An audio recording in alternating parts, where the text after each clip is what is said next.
vendredi au cours duquel l'Institut Pasteur de Dakar a communiqué au ministère de la Santé les résultats des examens virologiques du jour. Le bilan est le suivant.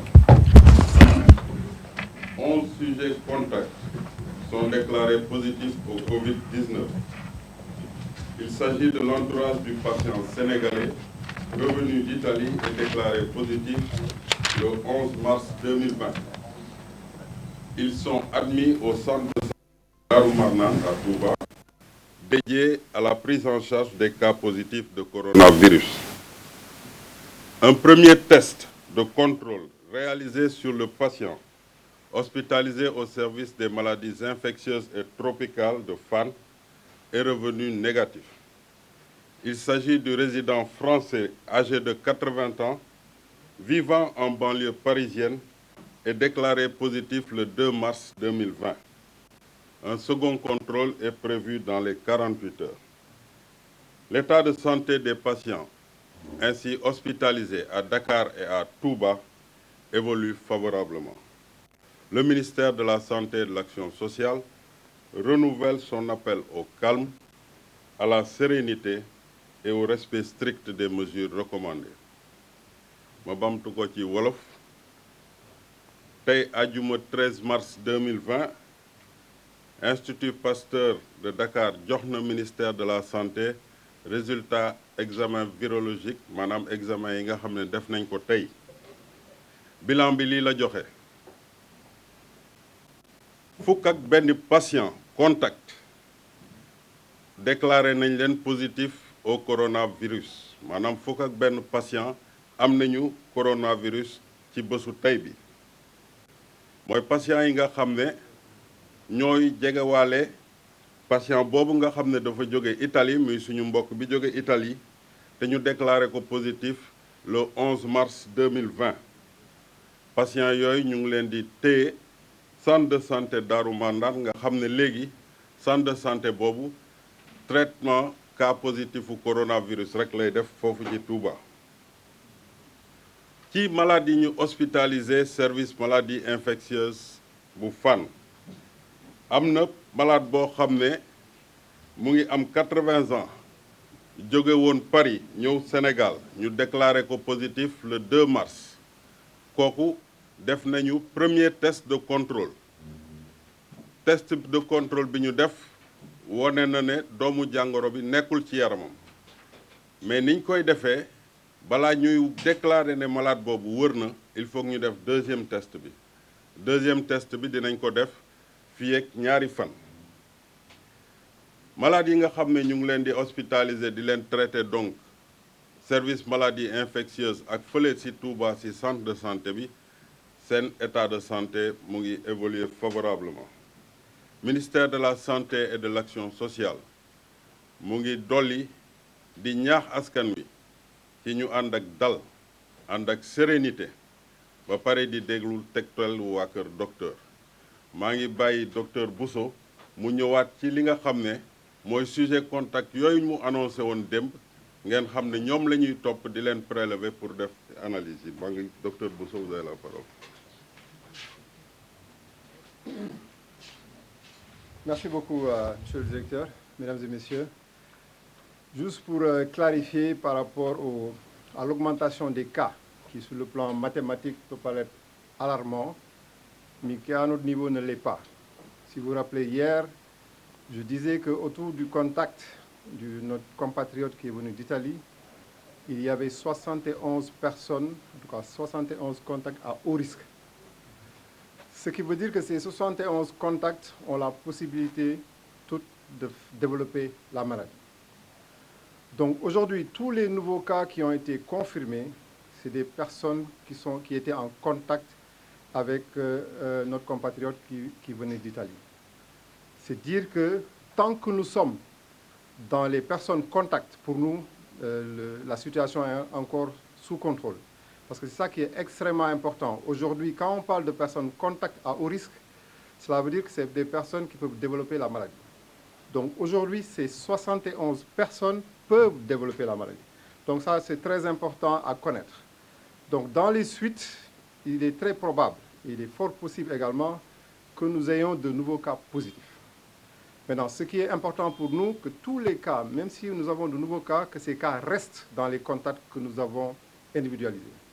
Nous aurons des craintes si aujourd'hui nous avons un cas positif qui n'a aucun lien avec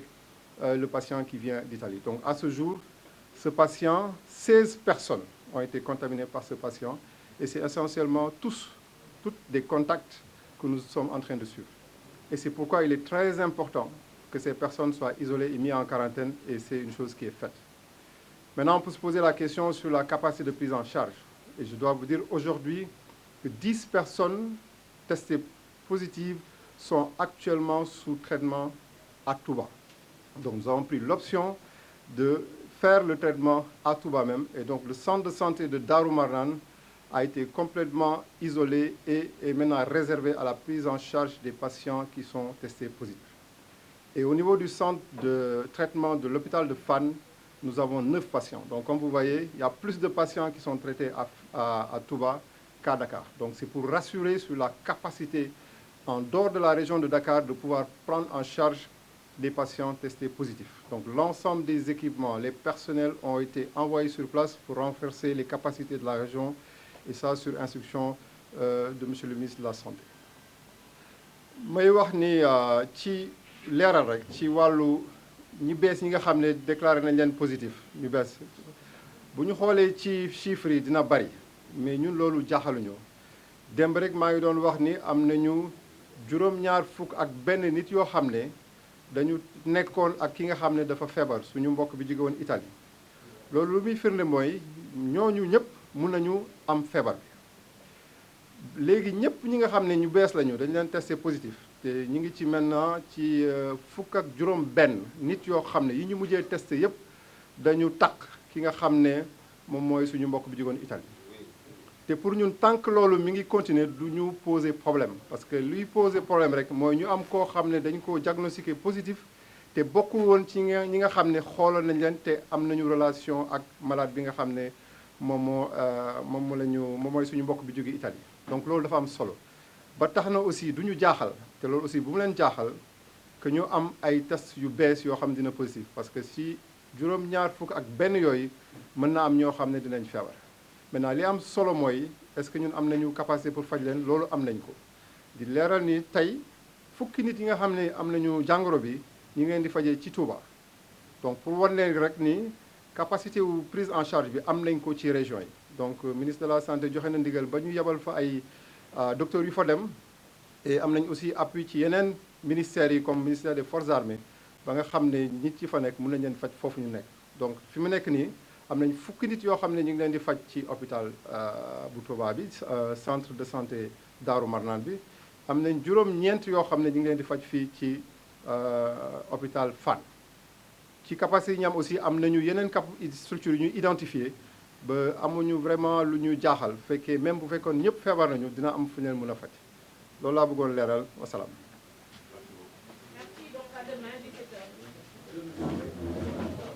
fii ci ministère de la santé mun nañu ne feebar bi di coronavirus tey daat na lëmbe bu baax fii di Sénégal ndaxte bilan bi daat na 10 bu baax a baax jóge na ci 8 personnes yi nga xam ne dañoo am coronavirus daati dem ci 19 personnes parce que démb waxoon nañu ne am na 5 cas yoo xam ni dañu feebar bi daf leen a laal de 5 yooyu noonu yëpp ci immigré bi nga xam ni moom moo jóge fii di Italie la amee wante nag ñoom tey dañu wax ni am na yeneen 11 personnes yoo xam ni am nañu feebar bi di coronavirus de 11 personnes yooyu noonu yëpp dañoo laale ak ki nga xam ni moo di immigré bi wante nag ñoom ñuy dalal xel yi di xamal ni rek 11 personnes yooyu noonu yëpp ñu ngi fële ca centre de santé bu Daaru Marnane ca Touba instant bi nag nee nañu yeneen 9 cas yi ñu ngi ci service des maladies infectieuses ci hôpital bu Fann ñoom nag ñu daal di ñëwaat ni lépp ñëpp ñi nga xam ni nit yoo xam ni laalante nañu rek ak immigré bi di 71 personnes yi instant bi ñu ngi leen di topp di xool seen wér gu yaram pour xool ndax bilan bi dina yokku moo tax nag ñu daal di ñëwaat wax wax ni tey jii ni ñaari nit yi nga xam ne ñoo nekkoon ci maladie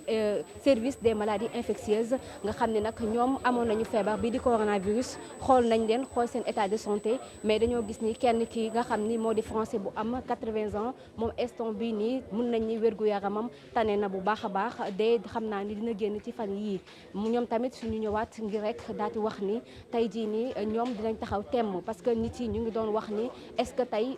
Sénégal am na capacité bi nga xam ne dina mën a traiter maladie yëpp ñoom nag ñu daal di dalal xel yi ne lépp li nga xam ne matuwaay la lépp li nga xam ne rek war nañ ko jël ñoom ci au niveau du ministère de la santé ñoom dinañ ko def ba nga xam ne malade yooyu nag dinañ leen prendre en charge donc pour fàttali rek 10 ñu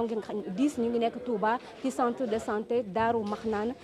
9 yi ñu ngi fii ci service des maladies infectieuses bu nga xam ne mu ngi ci hôpital Fann tey jii nag loolu mooy bilan bi mooy que ni yokku na bu baax a baax ndax jóge na ci 8 daa ci yéeg ba dem 19 bu ñu xoolee rek kon Sénégal tey am na lu tollu 19 cas yoo xam ni am nañu coronavirus doon li nga xam ne nag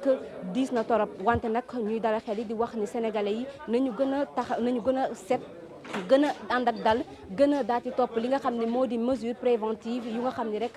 ministère de la santé jox na ko maanaam di raxas loxo yi lépp loo xam ne nag war na ko rek ngir fàggandiku ñu daal di koy def ba nga xam ni feebar bii nii du leen mën a dal loolee nag la ñu mën a jàpp ni moo tukkee ci point de situation bi nga xam ni am na fii ci ministère de la santé et de l'action sociale.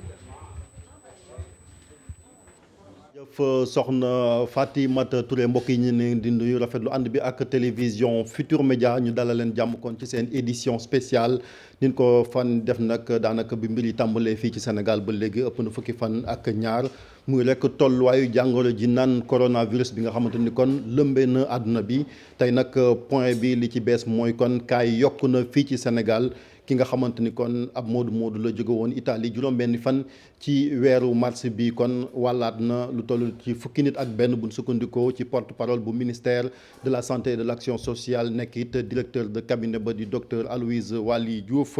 démb kon ñi ngi woon ci juróom-ñeent ak fukki tey yi kon muy fukki nit ak juróom-ñeent yoo xamante ni kon ñi ngi ak jàngoro bi ñu ëpp ca ñoom kon ña ngi leen yemale ca district bu Daaru Marnaan ca Touba foofu kon lan leen di fajee buñ sukkandikoo ba léegi ci ministère de la santé ki nga xamante ni kon rek moom moo jiite tamit di docteur Bousso dégg ngeen li mu wax maanaam juróom-ñaar fukk nit ak benn yi nga xamante ni kon jege woon nañ kii di émigré bi ñoom it njort na ni daal mbir mi mën na leen laal ndax ni mu ko tuddee à haut risque la contact à haut risque buñ sukkandikoo ba léegi kon ci jëwriñ joodu kon boo xoolee na kon ci Afrique Sénégal mooy ñetti réew boo xamante ni kon mu ëppale ay cas di leen ci dellusiwaat ak carte bi kon ni mu demee ci édition spéciale boobu également ñu daal di ci am ay gan yoo xamante ni bëgg nañoo waxtaanee rek jàngoro ji ci yeneen i ponk muy docteur Cheikh Gueye moom membre la ca ENDA Tiers Monde nekkit secrétaire général bu cadre unitaire de l'islam bu Sénégal docteur ñu ngi lay nuyu.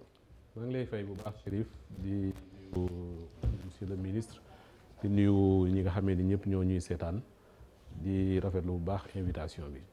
monsieur le ministre wax nga ko sànq Sowen bi sëñ Alioune moom tiit na ndax jàngoro ji monsieur le ministre may fàttali ni yow professeur titulaire nga ci université Cheikh Anta Diop bu Ndakaaru nekk ca faculté des lettres ak sciences humaines di jàngale kon anglais bokk it ci haut conseil des collectivités territoriales nga jiite commission bi nga xamante ni wàllu étude de planification développement politique décentralisation ak aménagement territorial monsieur le ministre ñu ngi lay dalal. maa ngi lay nuyu di nuyu sunu mag sunu am di jàmm docteur Guèye di rafetlu si taxawaayam di nuyu bépp sénégalais boo nekk ci biir réew ak bitim réew di seetaan émission bi di wàccal ñoom wax na ñoom ci li nga xam ne nii moo lëmbe réew mi. yow moom def nga proposition bu intéressante sànq moom moo tax sax sa teewaay ci plateau bi dinañ ko yaatal laata loolu mbokk yi ñu fàttali ni également ñi ngi teg gët. ministère des affaires étrangères jamono ji moom Amadou Ba moom it ma ngay dajale ñi nga xamante ni ñoom ñoo séq ajug màkk gi xëy na ab dogal bu mag danañ ko fa xaar am nañ fa reporter di Abi Faye lépp lu fa tukkee du leen ump ci édition spéciale bi nga xamante ni kon jagleel nañ ko coronavirus bi daañu dem également ca Touba fekki suñu naataango Mouhamed Zo Diop kon muy lu ci bees mooy malade yi fa lañ leen di fajee duñ leen indi fii ci Ndakaaru docteur ban commentaire ngay def ci développement ci nga xamante ni kon moom mooy dernière statistique yi jëm ci coronavirus bi. waaw d'abord di masawu ñi nga xamee ni ñoom la dal ak seeni mbokk di wax ne ci analyse xaj na du surprise ndax ku nekk gis na ne réew mi nga xamee ni fa la émigré boobu jógee nga xamee ni yokk bi ci moom la jóge réew moomu da ko barile waaye it sénégalais yi dañ fa bari aussi mobilité jóge foofu ñëw fii surtout Touba aussi nekk ñu bari nekk foo xamee ni ñu bari fa lañ jóge dem Italie kon doon nañ xalaat bu yàgg ne xaj na mois de février bi yëpp ak début mars bi yëpp ñi jóge Italie nga xam ni chaque soir boo xoolee avion yi day fees du ñàkk ay risques jëm ci ñooñu nga xamee ne ñoom ñooy jóge Italie kon nag du surprise dëgg xaj na sax war nañuy gën a yokk prudence bi ndax comme kenn moom moo jur loolu bu ñu imaginer ne am na ay dizaines yeneen yoo xam ne ñibbisi nañ ci réew mi war nañ aussi woote ñooñu ñëw ci réew mi ndax loolu warul jafe bu ñu xoolee ci listu aéroport yi dinañ war a xam ñan ñoo fa jóge ñu convoqué leen xool leen comme ça même bu fekkee ñu tas lañ ñu mën leen au moins dajale xool bu baax ndax dinañu mën a tas feebar bi donc loolu jàngat bu njëkk buñ ci mën a def moom la mu jur tamit nag jaaxle ndax ku ne xam na ni mois de mars bi ci lu yàlla def dafa bokk ci mois yi nga xamee ni mu ëpp ay manifestations religieuses loolu la yàlla dogal loolu dinañ ci ñëwaat yaatal ko. waaw donc loolu tamit lu ñu war a jàngat la. alors monsieur le ministre yow it dégg nga sànq rapport bi nga xamante ni kon ministère de la santé def na ko rek ci tolluwaay jàngoro ji 19 cas fi mu toll même si nasaraan bi mooy pa bi nga xamante ni amoon na 80 ans am nañ yaakaar ni dina weer. waaw xam nga li am moom ginnaaw ni ko docteur waxee masawu ñi mu dal di ñaan yàlla aussi mu yem fi. wala ñu ñaax ñëpp ñu lënkuloo jëfee tegtal yi ak jikko yu rafet yi nga xam ne moo ñu mën a dimbali ñu fagaru ba xoddeeku bala ngay lakkale ndaxte lépp xam nga nit ñi commencé nañu ko wax ci njëlbeen ñuy juut baaram ñenn ñi naan dañoo bëgg wax biiru kasara ñuy dugal ci waxu politique lu nekk alors que xoddeeku bala ngay lakkale ñu xam nañ ko xam nga lii nii seen naata ko sax Bouba Ndour waxoon na ko benn jamono nee na bu ñu moytu li ñuy wax corona économique mun na naxasaayal koom-koomu adduna bi te tiitaay da ci war a am mais aussi am na ay mandarga yu dekk mën ci génn Sénégal ki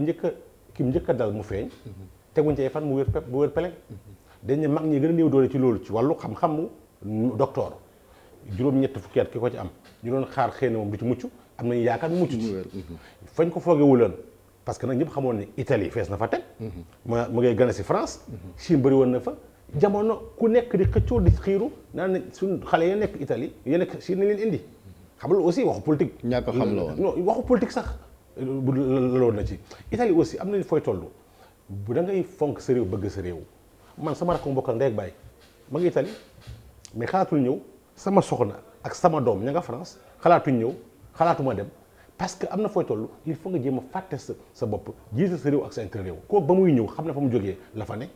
lu ko jiitu am na italien Sénégal yu nekk italien yoo dañ ne dañuy bind sax ay bataaxal di ñu ko yónnee naan ñu am na ñuy commencé di jënd ak jaay di ñëw di dugg di wàcc avion yaa ngi fees tepp te fii li fi ne tasaara goo xam ne bu nguur gi jël ay may jumtuwaayam dina ñëw tasaare mbir mi ci dëkk waaw ci loolu yaa ngi wax waxu nguur parce que est-ce que foofu aussi état bi wartu na jël li nga xamante ni mooy matukaay yi comme ni ko Amérique defee Donald Trump tëj frontière yi. waaw mais xam nga man bu ma waxee état dañ naan Aliou Sow dafa tàng wala dafa dëgër bopp am na fu jamono du toll nguur dafa war a taxaw assumer position d'état nañ la duut baarame sax doo démocrate wala nga bëgg a naxasaay kaar la xaw ma wareefu doomu adama yi mais am na fooy toll da ngay fu li Olof Njaay di wax fu ñuy rendee kenn du fa jàmbat góom lii nga xam ne réew yi gën a am doole ci àdduna bi ëpp jumtuwaay ci wàllu koom-koom ëpp jumtuwaay ci wàllu xaral la docteur mais mënuñ ci leen lu bari fi nekk nii ñun suñu yooyu ñooñu tey xam nga Italie fu mu toll ñu ngi jël seen koom-koom yu bari pour dimbale koom-koomu réew ma nit ñi mën a kon ni di dund ñun tey ñu fa ñu doon jéggaane ñu ngi am jafe-jafe bu luy duggee ci réew bi tasaaroo fan lañ jëm moo tax man ci njëlbeen nga nguur dafa doon jël matuwaay ak luñ ko ci mën a wax mu xam ne ëllëg si biir dinañ àtt ne mooy dëggal mooy bépp jotaay mbooloo mu war a am ak mu nekk muy mbooloo ci mbiru cosaan ak aada muy mbooloo ci wàllu diini muy mbooloo ci wàllu politique lépp lañu war a tere ne du fi amati ginnaaw lu sax laajoon na jiitu waxtaan ak kilifa yi pour leeral leen li tax ñu war a jël dogal boobu mais niñ ko nangu kilifa yi ñëpp xam nañu kenn gën la bëgg Sénégal benn boo si suñu frontière dañ ko war a surveiller bi Ebola amee lu ñu ci mucculoo mais président Macky Sall dafa am jumtuwaay yu mat sëkk am ñu ko ci mere waa Guinée mere ko ci mais loolu bokk na ci kaaraan gi parce que nag yàlla bay sa tool muy lu am solo loolu moo daal nguur gi daal nga jël ay jumtuwaayam ne tere ndaje yi ne tere lépp li nga xam ne parce que am na sas ba am na wareef ba bu am naka sa amee ëllëg moo lay dut baaram et puis kilifa diine kilifa aada yëpp ku ci nekk aussi jàppale nguur gi ci loolu ñi nga xam ne njiit lañ ci politique bàyyi nag duutante baaram bi xaxarante bi xarabalante bi ci wàllu parparloo ak wàllu fii laa far ak lii laa gëm jiital intérêt Sénégal bay mucc ci lii ndaxte nag fa ñuy xëccoo wàllu yoon bi seen bopp la ñu tal suñu sàq bariwul bari goo xam ne ni bu lii duggee fi tasaaroo fi yàgg fi mën naa jur yeneen loraange muy lu am solo Guinée gi nga wax it ñoom enregistré nañ seen premier cas doomu Belgique moo ko fa dugal kon Guinée Conakry am na benn cas bu coronavirus ci bisab tey bi docteur wax na ko yaa ngi ko doon wax sànq man du ma ne xew-xewu diine dañ naan rek ndaje parce que c'est vrai que nit ñi ngi teg bët ëttu këru diine yi mais également ci wàllu tàggat yaram gisoon nañ fédération bi sax ne ñoom dañuy continuer seen match tey ki leen yilif ci Afrique muy CAF tey dakkal nañ bépp compétition même éliminatoire yi sax dañ koo dakkal. waaw loolu moo war bépp kilifa boo xamee ni am nga responsabilité première responsabilité mooy jàngat situation bi xool fan la toll ndax yaakaar naa ni réew yi nga xamee ni sax ñoom ñoo ñu ëpp doole xaj na ëpp ñu aussi ay moyens ak organisation même ñoom maanaam ay stratégie yu étagé maanaam yu hiérarchisé lañ def mbir mi fu mu toll rek dañ koy jàngat xool fi mu toll lan la laaj su ko defee ñu am taxawaay bi nga xamee ni moom la laaj donc pour man damay wax souvent bu ñu ma laajee question ma ni mais kilifa diine yi télé yi ñu seetaan la ñuy seetaan journaux yi nga xamee ni moom la ñuy lire ils sont aussi informés kon war nañ tamit bàyyi xel ne ñoom it ñi ngi observer situation bi observer situation bi moo tax ku ci nekk aussi boole ci sa jàngat ak sa xalaat ak pexe yi ngay tëral mbir mi ak fit mbir mi toll kon jàpp naa ne daje yooyu nga xamee ni mi ngi am na ci ñoo xamee ni déjà ñoom ñi ngi annoncé ne dañ koy teg ci suuf par exemple JMJ dégg naa léegi information bu ci jëm loolu chrétiens yi la intéressé mais ñoom ñëpp comme ni ma ko waxee ay am nañ xel am nañ aussi ñu leen di xalaatal am nañ aussi ay waxtaan yoo xamee ni ñi ngi koy waxtaan ak nguur gi ci jamono bu ne. léegi bu ñu jëlee exemple par exemple Touba gis nañ démb li porte-parole xalif général des Mourides sëñ Bass Abdou Khadre Mbacké wax ñoom nee nañ loolu état bi moom moo ko war a jël du wareefu ki nga xamante ni kon ñooy këru diine donc loolu la balle est dans le camp de l'état comme on dit. waaw nguur gi comme ni ma ko waxee tarixa bi yorul politique santé yorul politique santé boo xamee ni moom mooy yilif ñi nga xamee ni ñooy faj wala ñi nga xamee ni ñoom ñooy tool ñi ñu mën rek mooy jàppaloo ak ñi nga xamee ni ñoom ñooy def liggéey boobu fexe wut ci ay solution kenn nag mënu cee dem bàyyi moroomam ndax ku nekk xam na poids bi nga xamee ni moom la diine am ci réew mi ci ñun kenn ku ci nekk ci ñun ci dundam mais aussi ci la vie collective maanaam nit ñi ni ñuy àndee ak ñi nga xamee ni noonu la kuréel yi tëggoo ci réew mi kon nag loolu war nañ ko bàyyi xel à la fois communauté religieuse yi ak daje yi nga xamee ni moom la ñuy def mun na nekk problème bi mais mun na aussi favoriser solution bi su ko defee lépp rek jàngat la laaj fépp foo xamee ni toll nañ fa ñu continuer waxtaan bi ak ñoom xam naa ne décision buñ ci war a jël bu nekk décision bu responsable danañ ko ci jël waaye mu comme ni ko ministre bi waxee mu bañ a nekk loo xamee ni ay werante lay indi ak ay pëccëxoo ndax fi mu ne nii li réew mi laaj mooy cohésion ku nekk jàpp sa morom xam ne bu demee nga dem bu taxawee nga taxaw su ko defee ñun ñëpp ñu jàppante xam ne dañ ko war a xeex mu jóge fi ñu définir stratégie yi nga xamee ni moom lañ koy xeexee te ñu aussi bañ a jaawale alerter ak alarmer wala paniquer loolu tamit panique bi bu fekkee dafa bari li muy yàq mën na ëpp sax li feebar bi di yàq am solo waaw monsieur le ministre la ñu ngi ko waxee sànq dégg nga ko yow it porte-parole général des Mourides ci wàll woowu moom daanaka li mu wax kon li état bi moom moo war a def liggéeyam ci wàll woowu rafetlu d'abord kàddoom ginnaaw bi ñu gërëmee xalif général des Mourides gërëm aussi porte-parole waxu njëmu rek ci wax mais dañ soññaat askan wi yëpp ku ci nekk jëfee waxee dëkkuwoo nekkee la ñu tegtal ñoom yemuñ ci loolu jël alal ju ne gaañ dimbale ko nguur parce que xam nañ ne nguur Sénégal boo ko leen nguur yi réew yu mag yi nga xam ne ni 200 millions ku mel ay Italie tey ji ñu ngay jël ay milliards di ko jàppale koom-koom PME yi parce que xam nañ ne Sénégal gi ñaanuñ ko yàlla bu lii neroon wéy di nga dem ba benn jamono Sénégal ñi fi fayeeku weer boo leen compté matuñ téeméeri junni man genn wàllu million ñi des ñëpp dañuy xëy gont dépense ci njëlu ci ku ci xoog semaine xëyoo gonto mais sa kër fande te bu waa kan mooy dimbale askan bi ak kër yi ak dëkkuwaay yi loolu moom teel na xam ne ni jël alal dugal ci soññi taalibe yeeg dëkkandoo yi ku nekk def ci te ña ngi koy jox aussi jëfandikoo ci la ñuy xaar ci ñoom bañ ko dugal ci leneen loolu aussi xam nga ñaawte mënu ko weesu moo tax ma ci profil wax naa ko léegi naa leen bépp sénégalais buy fayeeku tey ci privé ak ci public nag ko deku bala ngay lakkale te am na fooy toll njëriñ loo fekkee kon ni ñu koy waxee sax bala nga naan naam ne fa ku fi ñëw di denc sa gafa pour sa ëllëg ak sa mbiru bopp fàtte ne lii bu tasaaroo ci réew mi di nga dem ba doo ko tal parce que sàcc na yom na fa ko tëgër moo jafe moo tax may xalaat ne ku ci nekk di fayeeku bariwuñ de ci lim man de jël naa sama matuwaay bopp man dama ne ñaari payoor yi mu am penn sax la am pour université la ñu fay weer wu dee dinaa ci jël fukki junni joxe ko en tant que indemnité ministère de la santé indemnité au conseil weer wu dee naa fa jël fukki junni teg ca muy ñaar fukki junni du ma ko laal tant que lii mi ngi continuer donc yow personnellement 100 000 francs ñaar fukki junni weer wu dee naa génne ñaar fukki junni jox leen ko ña ma bokkal aussi muy kuréel au conseil fii ñu toll nii di waxtaan ni ñu ngay waxtaanee ci xalaatu président au conseil président Aminata Mbengue Ndiaye pour xool ndax dañuy jël weer wi jël ku nekk ñaar fukki junni wala fukk ak juróom wala fukk jox leen ko loolu ñëpp nas di ko joxe man dinaa ko joxe mais naa ci tegaat encore ñaar fukki junni yoo xam ne tant que li nga fi am mooy sama participation ci li ma war a def Guinée waroon naa fa dem ci liggéey ba ma am contrat bu mag war fa dem liggéey fa dama ne bu ma yeggee bu nekkee amul gàllankoor contrat boobu may liggéey fa waroo ko fay ko foofu li may njëkk a jël naa jël 1000 euros muy téeméer junni ñaar fukk benn jox ko ministère de la santé bu Guinée bokk ak ñoom ci fagaru loolu am foofa bu ñu ko defoon tey ji Sénégal même étudiant ba sax bourse mu jël ci ñaar téeméer wala téeméer joxe ko mais bala ñu wax ñaari weer mais ay milliards lay doon milliards yooyu même bu fi feebar sax jógee ko bu nañ ko def ak fonds boo xam ne mën nañ ciy profité benn rek def ko benn fonds de solidarité citoyenne boo xam ne ni bépp sénégalais ak lu xewul mën ngaa jël sa yéene dugal ca mën nañ jël ci alal ji di ko seppi di ko dimbalee daara yi mën nañ koy dimbalee talibé yi mën nañ koy dimbalee retraité yi parce que il faut que réew mi nit ñi li ñuy pëccaxoo di wane mën-mën am ci xew ngénte yeeg ceet yeeg grand théâtre yi ji baatare nañ ko baatare ci ay fonds de solidarité citoyenne jàppalante bul te bañ koo def uniquement bu jafe-jafe amee li jafe-jafe bi mën nañ ciy jàngee loo xam ne nii ëllëg si biir dañuy am loo xam ne jumtuwaay boo xam ne askan wi ñoo koy bokk xam nga bitim réew lu bëri lu ñuy jàppalee nii mais du alalu nguur ga citoyen yi ñooy jël seen alal di ko joxe bu nekk benn fonds boo xam ne nii askan wi ñoo koy moom di ko dimbalee réew yoo xam ne dañoo méngoog seen gëm-gëm wala seen gis-gis wala tolluwaay boo xam ne def nañ ko loolu en tout cas man daal maa ngi profité mooy bépp parti politique seen wax ji ñuy bëri yëpp am nañ tee lu ñu waxee mooy parti politique yi nañ dajale seen militants yi côté jël alal ni ministère de la santé niveau de participation syndicat yi nañu ko def mais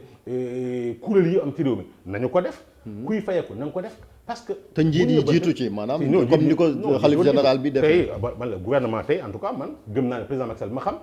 xanaa ministre yi dañ jël décider ne ñoom pour solidarité ci fagaro bi xëy na mu ku ne mën na jënd man weer bii nii bàyyi naa ñaar fukki junne wala ñeent fukki junne assemblée nationale def ko conseil économique social def ko bu ñu ko defee mën na nekk lu am solo am na ñu naan non askan wi lu tax ñu askan wi di war a jàppale nguur mais parce que nguur gi mais la muy dund la mu yore réew mi mais jëlee ko feneen suñu lempo lempo rek la ñuy yokkaat rek dimbale ndaxte situation boobu moo ko laaj binte sàmm ko nag ba nga xam ne ni benn sàmba buy bu jël loolu li ñu dajale ngir fagaru di ko def ci gafaka wala ñu koy détourné wala ñu koy détourné loolu waaw loolu moom lu jara lu am solo lu muy proposition boo xam ne def na ko ci noonu sax organisation mondiale de la santé ñoom it tey jii lancé nañ benn fonds tuddee ko Give Now Covid 19 Solidarity Response Fund yow mi jàng anglais lu mu tekki loolu li mu tekki mooy askan bi adduna bi yëpp tal lañ leen loxo pour ku ci ne ci sa mën-mën ak sa am-am fa xool fa mu toll nga seppi leen def ko ci kañ def ko ci sàq moo xam ne ni adduna lañ koy ñoo koy bokk ku gën a am jafe-jafe te mënuloo te sa loxo jotul sa ginnaaw ñu dimbali la ci fagaru bi ci faj gi ak ci kaaraangi askan woowa loolu nag bu nekkee adduna toll na foofu ba ñu koy def ba yeneen réew yi am seen konko waral di jàppale seen bopp ñun ñu ko amul loolu ëllëg si biir ci ñun lay jëmaat rek parce que adduna dimbalante la yàlla bu ko neexoon moom moo ñu sàkk ñu ñëpp li ñuy jëfandikoo moo ko sàkk bu ko neexoon kenn du manqué dara mais li tax mu jox kii fukk jox kee benn mais dafa sas ku ne ki am lu ëpp li yow sa bëgg-bëgg nga bokkal nga koy rogantal mu yegg ci ñeneen ñi man aw ma alal de mais li may fayu mag sama njaboot xaju suñu bëgg-bëgg ngeen te gënuma ñeneen ñi kon war ngaa xalaat ñeneen yi nga xam ne ñoom ñu ngi ne ngéej lu ñu dépensoo lu ñu njëloo yow alors que yow am nga leneen loo tal ay fooy vacances rek foo jëlee lu rafet ak yooyu loolu la ñu war a delloo suñu bopp fi may jeexalee ci loolu mooy gis nga bu ñu delloo suñu bopp ci diine set gi diina santaane diggante julli ak julli nga set wecc sobe amu ca place wala da nga sangu set jàpp di raxasu dem ba sax jikko yi sallallahu alayhi wasallam nga xam ne sax toilette sax waroo faa tufli war a dugg sax ci toilette tufli ko bu ñu recensé jikko yooyu yëpp jëfandikoo ko loolu rek fagaru la dëgg la nañ dellu ci suñu nañ dellu ci diine muy muy catholique muy dellu ci diine docteur yow am nga commenté ci moom initiative bi ñu ngi koy rafetlu bu baax di wax ne sénégalais bu nekk war nga am taxawaay ci lu mel nii ba tax li nga xamee ni moom nga war a jariñ sa réew bu ca tollee nga jariñ ko loolu kon ñi ngi ko ci sargal bu baax di wax rek ne dafa fekk si loo xamee ni sëñ bi yëkkati na ko démb muy te mu doon aussi cosaan ci yoon murit 200 millions yi mu génne def ci mais ba inondation amee ba ëpp loxo it yaakaar naa boobu moom sori woon sax responsabilité waaw 1 milliard amoon na ci donc yooyu yu yàgg am la te it ñu jàpp ne lii nga xamee ni nii moom la OMS di def nii loolu tamit suñu cosaan la ñun ndax tabax nañ ci ay juma tabax ci ay raay tabax ci lu nekk donc tabax ci ay hôpitaux ndax tey jii nii hôpital bi gën a mag Touba boo seetee Matlabul Fawzeyni benn daayira bu tudd Matlabul Fawzeyni moo ko cotisé nit ñi joxe ay addiye ba mu mat ba ca début ba 6 milliards la woon donc loolu yàgg na fi kon buñ tolloo ci crise bu toll nii wër àdduna war nañ mën a jëmmal boobu solidarité donc sëñ bi joxewul yem ci dafa woote pour aussi ñi nga xamee ni ñëpp mel nañ ni ay taalibe lañ ak ay sénégalais nekk bëgg réew mi ñu def comme monsieur le ministre li mu def nii ngir mën a fexe non seulement aider état bi parce que aider état bi ak aider société bi yëpp benn la man jàpp naa ne ku nekk quartier ba nga ne war nga mën a jënd lu ñuy raxasoo yóbbu ko ca jàkka ja wala ca jumaa ja ñu gën a yokk cet ga ñu gën a ñu fexe tapis yi nga xamee ni moom la nit ñi di jullee nga xamee ni bakkan yi moo ciy tegu nit ñi di ci noyyi fu feebar bi mën a jaar la dina laaj raxas dina laaj defar moyen yooyu yëpp bu état bi di jël suñuy lempo moom sax xaj na am na tuuti moyen mais communauté yi ñoom amuñu kon nag ñu fexe aussi boole ci communauté yooyu man jàpp naa ne loolu lu baax la waaye leneen li nga xamee ni moom lañ ciy jàngat mooy su OMS demee bay def lu mel noonu waruñu xaar ba crise am ndax soo seetloo seen ndimbal ñuy anticiper dañuy xool souvent seen ndimbal day doon loo xam ni day dellu ci ñoom ndax suñu réew yi tey jii nii bu ñu néewee doole ba tax suñu système santé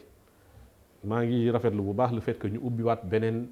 centre de santé boo xam ne ni Touba lay nekk ñu bàyyi transporter nit ñi di leen jëlee Touba ba Dakar ngir mën leen a faj buñ ko defoon ci chaque région fekk te tubaab yi ni ñu waroon taxawee suñu réew yi waroon nañu weesu fii ci mbiru santé buñ ko fàtte ñoom ñooñu dindiloo ay investissement ci mbiru santé dindiloo ñu ay investissement ci mbiru école dugal ko feneen kon suñu réew yi bu néewee doole tey ba ñoom ñu soxla même avant feebar bi di fi ñëw ñu commencé di ñu indil ay dimbal ndax xam nañ ne bu fi ñëwee mën na law bu lawee day mujj laal leen kon loolu tamit mu doon jàngat bu am solo buñ ci war a def ñu am aussi jàngat ci biir réew mi ne war nañu fonk bu baax suñu wér-gu-yaram war fonk bu baax yenn secteurs yi nga xamee ni ku am xaalis yow yaa cay jariñu ku amul xaalis doo cay jariñu fonk bu baax suñu jéem a yéegal suñu plateau sanitaire ndax ku xool am nañ chance lu mel ni Institut Pasteur nekk fi ci colonisation ba tey loolu chance la mais dëkk yu ñu wër nii yëpp je suis sûr que liñ tax gisaguñ fa lu bari amul laboratoire amul ay structures yu leen ko permettre te ñu ngi rafetlu bu baax le fait que Sénégal ak Institut Pasteur ak ñu mën a développer benn kit boo xam ni day permettre ku am Covid ci saasi du ñu dem sax toute la journée door a xam lii coronavirus la wala déet mais mu am ay kit yoo xamee ni dina mën a permettre ñuy tester nit ñi loolu tey nouvelle bu génn la tey boo xamee ni ndamu suñu réew la ndax bu fekkoon suñu ay docteur mënuñu faj wala amuñu xam-xam bi loolu tamit dinañ tànn xaj na beneen réew di ko fa defee. ci loolu monsieur le ministre wax nga ko sànq au-delà de effort yi nga xamante ni citoyen war nañ koo def muy président de la république ci corona bi daanaka à part rencontre bi nga xamante ni muy conseil présidentiel def nañ ko fii est-ce que lu jar ni ay discours à la nation ak yu ni mel ngir wax ak askan wi jotul ci jamono jar na ko ji nga li kii di wax def démb président Macron ci lay dellu ci li docteur Guèye wax mooy bañ aussi tiit ba tiitaale askan wi man tiitaange mbooloo ba dajoon tey nga am na tiitaale yu mbooloo mi mun nañoo pëccëxoo ba sax fàddante ñi damm ñi gaañu nguur aussi na ànd ak dal di suivre nu ñu ko waxee étape par étape la ca la mu laaj nga def ko président France démb la jël ay matuwaay yu bare yu am solo ba pare nag won leen ne su ma wareef la ban en tant que kilifa réew mi dogal naa ko te maa ngi oo ñëpp ñu fekk si ma ci ñu ngi ko ciy fekk si président comme que toll na fii tey jii tey am na ku ñëw tasaare mbir ma ndax kenn la ndax ñaata lañu roppalaan yi di ñu wóor di dugg di génn mais xool yaram bu tàng rek sukkandiku ci bàyyi wa borom mu dem dégg naa am nañu sax ñuy def ay tappale yoo xam ne dañuy sol sax dañuy naan ay per yoo xam ne sax day seddal seen yaram ba la ñuy dugg xam lu lépp mooy bañ a xam wareef ci askan ci doomu aadama loolu moo tax fi nekk nii na xalaat ne li feeñ xëy na mën a làq leen lu feeñu ci yeneen dëkk yi aussi la fa am xëy na li ba ëpp na ko parce que amuñ jumtuwaay yi Sénégal am ci wàllu nag kaaraange ci xam-xam ci wàllu paj docteur Afrique bii nag moom ñu ci mën bëriwul xanaa ñu ëppale am ak mën-mën ak plateau médical waaye ci wàllu xam-xam xarañ moom am nañ ko loolu boo amee dafa war a tey def discours bu mag a mag jàkkaarloog Sénégal yi ñaan ñëpp muy bépp citoyen kilifa diine kilifa aada artiste bépp leader d'opinion ñu dugg ci sensibilisation xam nga tey li ba tiital ba tey ji may ñëw li maa ngi dégg télé yi ñuy yëgle encore ay manifestation déggaguma ku daan dàq nañ ko wala fomm nañ ko yàlla bay sa tool borom bi fépp la ne ñëpp la nekkal mais Makka fa nga xam fa la ñuy royee suñu lépp mais suma benn xarit Cheikh Ahmed Tidiane Samb nee na ma dàq nañ wala fomm nañ ñeen fukki yoon xëy na oustaz nu ma ci wax da léegi docteur kii ñeen fukki yoon ci aju Makka mais loolu xam nga buñ ko parce que méngoo nag diine tey umra bi du am jamono ji duñ joxe visa umra parce que loolu ci fagaru la bokk donc nañ jëlee jumtuwaay waxtaan lépp président daal sax fi nekk ni bu waxtaan ak kilifa yëpp di soog ñoom jël matuwaay yoo xam ne ñëpp dañ ko jàppale parce que nag kenn du am looy xarab ci lu mel noonu beneen ba wax nga ko léegi nañu moytu rek bàyyi ba fit nañu kët na jonn rek ñu jóg Sénégal réewu jàppalante la réewu bokk ndeeg bàyyi la fii li ñuy di xiiroo di ngaa yëpp jaxasoo boo xam ne bu tiis amee rek nga gis ñëppay taxaw jàppalante nañ profité ci lii nii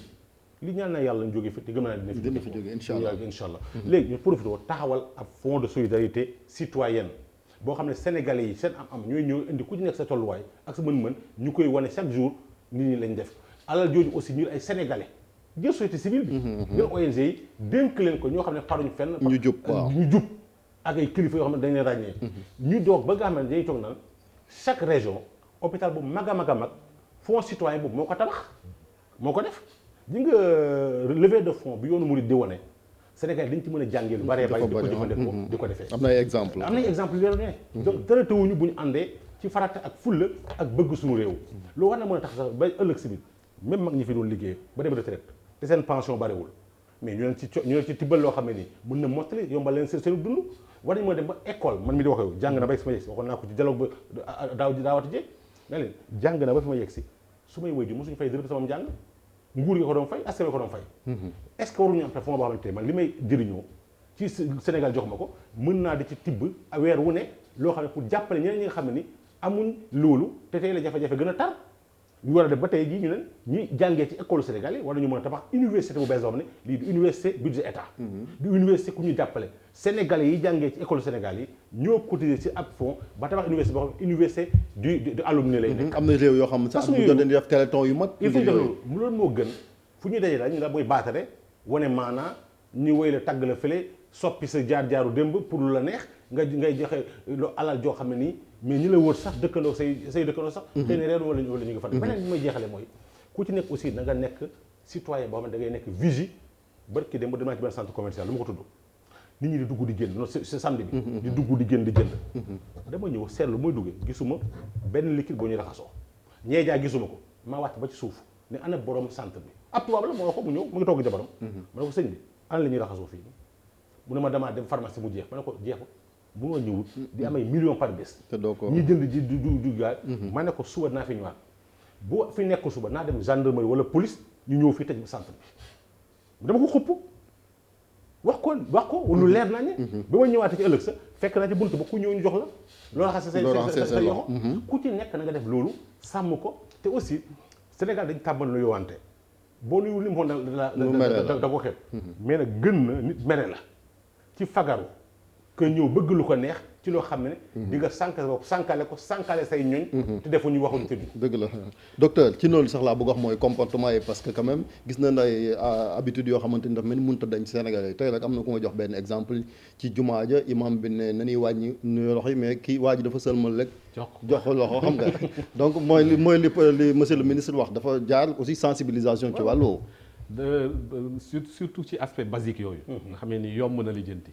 soxlawul alal te boo ko seetloo ci jàngat yi nga xamee ni moom la ñi ci am xam-xam jàngat yëpp mbir mi compliqué wul noonu tamit maanaam jegenteeg nit nga sëqat wala nga tisooli wala yu mel noonu mu jox la jàngoro bi wala joxante loxo ñaar yu mel noonu war nañ ko mën a fànq ci ni nga xamee ni nii noonu la ñuy xeexee Sénégal comme ni mu ko waxee dañuy jàpp nit ñi chaque jour dañuy sangu du réew yëpp nag donc loolu it ci cet la bokk ma ciy dolli rek ne cetu yaram dañ ci war a boole aussi cetu mbedd mi ku nekk saytu mbedd mi nga dëkk koñ bi nga dëkk fi nga xamee ni fa nga dëkk nga sàmm ko lii ñuy wax ne daf ma xaw a jaaxal le fait que ñu ne début mois bu nekk dañuy def setal bi ba pare lu mel nii tax ñu bàyyi ko loolu xam nga contradiction la xëy na rassemblement yi lañ ciy bañ moo tax waaw mais rassemblement yi tamit mën nañ ko organiser comme ni ma ko waxee du bu fekkee loolu tamit damay bañ ñu am ci excès parce que rassemblement bu fekkee yëpp la ñuy bañ li muy jur mooy gën a garaaw li nga xamee ni nii moom mooy coronavirus bi ndax comme ni mu ko waxee Sénégal bu ñëpp xëyee toog comme ni ko Italie defee 60 millions de personnes confinées ku nekk toog sa kër ci nii tàkk du bari bu ko defee juróomi fan muy la am solo ñu dem Touba fekk fa suñu naataango Mouhamed Jo Diop kon information bi mooy lu toll ci dizaine de cas yi nga xamante ni kon ñu ngi leen denc foofu ca l'hôpital bu Daaru Marnaan bu sukkandikoo ci ministère de la santé naka la waa dëkk ba di jàngatee information yi nga xamante ni kon moom moo mujj jëm ci coronavirus bi Mouhamed ginnaaw bi la nuyoo. waaw gannaaw ba ñu la fay Chérif mooy li ñu doon wax rek niki démb Touba amoon donc loolu tumuranke ci wàllum prise en charge bu coronavirus bi dafa mel ni kilifa yi andi nañ ci correctif gannaaw bi nga xamee ne érigé nañ centre de santé bu Daaru Marnaan centre dédié ngir ñu mën a li nga xam ne moom mooy coronavirus loolu nag li ko waral moom mooy 11 yeneen cas yoo xam ne kon ñëw na yokk ci 5 yi nga xam ne ñoom jot nañ leen évacuer ci centre des maladies infectieuses de Dakar bu nekk ci hôpital Fann loolu moo tax kon ñu xam ne xëy na évacuation yi day commencer métti andi logistique boo xam ne xëy na peut-être ñoom duñ ko attan moo tax ñu décider ériger le centre de santé de Darou Marnane en centre de traitement ci coronavirus bi. askan wi nag jamono ji moom dafa mel ni commencé nañ xam ne mbir mi dëgg-dëgg kon lu am la ndax kilifa diine yi ñoom seen bopp sax ñoom commencé nañ jël matukaay ku ci mel ni Serigne Abdoul Karim Mbacké Makarimal Akhla def na déclaration sans Chérif ngir firndeel ne lépp luy ziar ci këram dañ koy dakkandali ba jëmmi jamono bu ko defee ñëpp xamandoo ko ndax li nga xam ne mooy wopp coronavirus bi. ki nga xamee nag moom mooy Serigne Mountakha Mbacké ay xibaar ñoo ngi doon jib di wax ne dafa tere lépp luy rassemblement waaye xalif général des mourides amagul boobu ak léegi benn déclaration officielle boo xam ne def nañ ko ngir tere li nga xam ne mooy rassemblement waaye nag ki nga xam ne mooy porte parole am du jour muy Serigne Cheikh Mbacké Abdou Latif ni ki démb ci guddi def na benn sortie ngir wax ne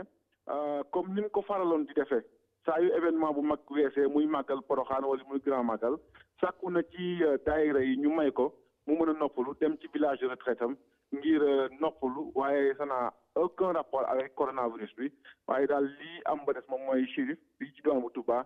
jàngoro baa ngi fi lëmbe bu baax a baax. léegi bala ma laa bàyyi rek boo ñu doon xamle ak centre de santé Daaru Marnaan boobu nga xam ne kon siiw na malheureusement ci lekk lu jëm ci coronavirus bi fan la nekk ak moom bindeefam nan la demee hôpital boobu. centre de santé bu Daaru Marnaan mu ngi nekk ci ñu ko turam waxee ci quartier bu Daaru Marnaan nekk quartier boo xam ne quartier bu am solo la mais démb bi ñuy waxtaan ak benn kilifa boo xam ne moo ngi yëngatu ci wàllum wér-gu-yaram mu ngi ñuy xamal ne dañ ko érigé en centre de santé te xëy na peut-être motul il y a juste une année wala deux lañ ko érigé en centre de santé waaye li mu war a polariser ci ay postes de santé yëpp loolu amu fa te également li ci war a nekk ci ay équipement yëpp xëy na amu ko muy andi jafe-jafe bi ñu doon wax démb ci diwaan bu Touba ci tumuranke gu mu tumuranke ci ay hôpitaux ak ay postes de santé ci centre de santé ba tax na kon ñu bari ñoo ngi am tiitaange ne xëy na peut-être feebar bu weesoo fi dinañ am jafe-jafe prise en charge beneen jafe-jafe boo xam ne ñoo ngi koy nemmeeku ci ay forces yoo xam ne ñoo ngi concourir à la lutte contre le coronavirus moom mooy service d'hygiène ñu leen faral di tudd waaye suñuy xibaar ñu ngi ñuy xamal ne fii ci diwaan bu Touba am na benn service d'hygiène bu fi nekk boo xam ne ñeenti agent dong ñoo fi nekk dont un gradé loolu nag Chérif également ça pose la lance nan question du personnel bi nga xam ne ñoom ñoo war a jàmmarloog li nga xam ne mooy feebar bi di coronavirus. jërëjëf kon ñu koy sant di gërëm moom Mouhamed Jo Diop nekk suñu correspondant fële ci Touba docteur dégg nga ko muy sëñ Abdou Karim Mbacké dogal bi mu jël ak xalif bi également ngir rek ziyaare ñu dakkandeel ko muy ay message yoo xamante ni comme ni nga ko doon waxee sànq. waaw yuy dem dans la bonne direction maanaam fexe rek parce que suñu kilifa yi il faut aussi ñu sàmm leen période normale da ngay gis ku nekk. ñëw seeti sa sëriñ jox ko sa loxo ñu ngi door a comprendre lan moo tax. yenn sëriñ yi di sol gant ak di nëbbatu ci ginnaaw grillage mais gis ñenn ñi dañ koy jàppee arrogance mais fekk ne ki nga bëgg fagaru la da nga ko war a sàmm te tey jii nii lu mel ni feebar bi nii bu gënoon a yaatu di dem di nuyoonte ak di ziar sëñ bi ak ñuy tiflante ci ay ñaan loolu tamit mën na am lu mu jur mu doon loo xamee ni ci pédagogie la bokk ndax ko moom ku nekk ku ko xam ni yarkat la waaye bon xam naa tuuti Touba ndax ci laa def sama thèse mais Daaru Marnaan li nga xamee ni nii moom lay fësal mooy aussi manque de structure sanitaire ci Touba yu mat boo gisee nguur gi fas yéene fa def benn structure sanitaire bu mat ñu mel ni ay Touba ca kanam ak mairie ba fa nekk ku ci nekk di góorgóorlu pour renforcer kii bi dispositif sanitaire bi loolu moo tax Touba dafa màgg ba pare te li nga xamee ni noonu la structure sanitaire yi war a màggee topp ko demeewul noonu te mën na nekk problème parce que maa ngi fàttaliku 1985 ba fa choléra bi amee dafa jaaxaloon ñëpp ndax dafay bari ay pèlerinage ay màggal ak yu mel noonu te bu fekk lu nekk mën na fa jaare tas ci réew mi. dëgg la kon nag war nañu def fagaru bu baax a baax. monsieur le ministre loolu moom il faut ma xaw laa xosi tuuti ci question yi parce que nekkoon nga fi ministre collectivité locale bind nga livre ci décentralisation naka lañ def Sénégal fi ñu toll nii ba léegi wàllum santé ñu ne compétence comme transféré la ba léegi am diwaan yoo xamante ni ñu ngi ciy sooxee dëkk mel ni Touba ñu ne mooy deuxième agglomération. fii ci Sénégal naka lañ def ba loolu mënuñ cee jot. loolu xam nga loolu compétence transférée wér-gu-yaram dañ ko def compétence transférée mais ci dëgg-dëgg. compétence partagée la parce que jumtuwaay yi mu laaj ci koom-koom pour jox ko gox-goxaan yi ñu mën a taxaw ci wàllu wér-gu-yaram amuñu ko xaajuñu sax am lu ko jege donc askan bi ba tey yi nguur gi mooy ñëw di tabax li gën a am solo ci wàllu fajukaay ci gox-goxaan yi li nga xam ne laaj na kii bi di nga gis sax gox-goxaan yi nañ tabax am seen lépp waaye duñu am jumtuwaay pour mën a am fajkat yi wala yi nga xam ne seen xam-xam mais loolu méngoo na ak li ñu gën a soxla ci askan ci foofu loolu beneen problème la beneen problème aussi mooy li ñuy wax te ñu koy fàtte souvent am na ko wax léegi Jojo xam nga même commune yi fi mu nekk nii am nañ cër bu ñu war a def li ñu mën a def mooy sensibilisation la ñu mën a def mooy maire yi am seen i volontaire ñu sensibiliser nit ñi wax ak askan bi li ñuy wax les rajo communautaire la ji nga àll bi tey dañ ci développé bu baax a baax ñuy def ay waxtaan ci diine ci wàllu fagaru bi ku ci nekk sa dëkk rajo ngay déglu parce que jumtuwaay rajo si dafa am solo nga leeral ko beneen bi mooy jo wax na ko léegi nii xam nga service d'hygiène mais amoon fii bu ñu fàtte am ministère bu am hygiène publique am ministère santé boole wuñ ko pourquoi boole wuñ hygiène publique ak santé ak action sociale je ne sais pas option gouvernementale la mais loolu day tasaare aussi intervention yi tey est-ce que waruñu am tey di un grand ministère boobu day nekk ministère de la prévention de l'hygiène publique buñ tàqale ci benn ministère bu mag a mag boo am ministre délégué loolu mooy nekk liggéeyam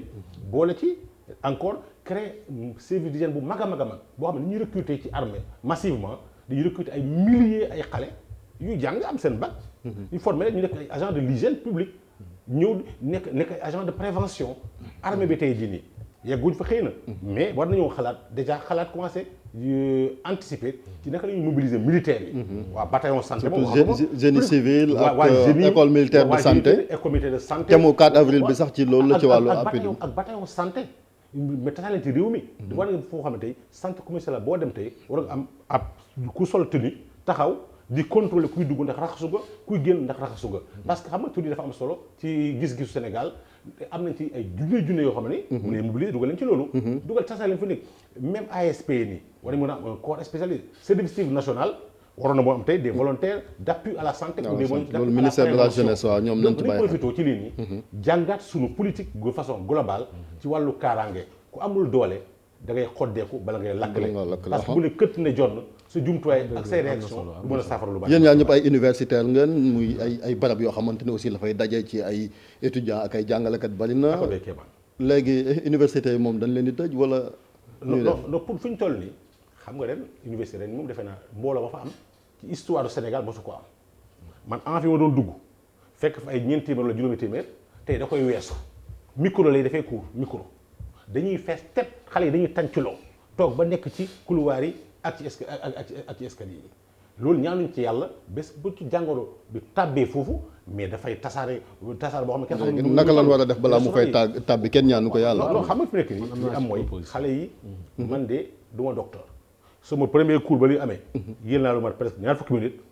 di xiir xale yi ci comportement ci ñoo a lekkoo benn xale sax di ma tooñ ne wax ñun leen lu ñu daal yéen patron yi lay daal na ko déet ma leeral xam nga li ci am solo mooy panique mais xam nañ ne mbir mi sérieux na lool bu ko laajee aussi semestre bi ñu nekk ni jeex na presque commencé nañ examen ci yenn faculté yi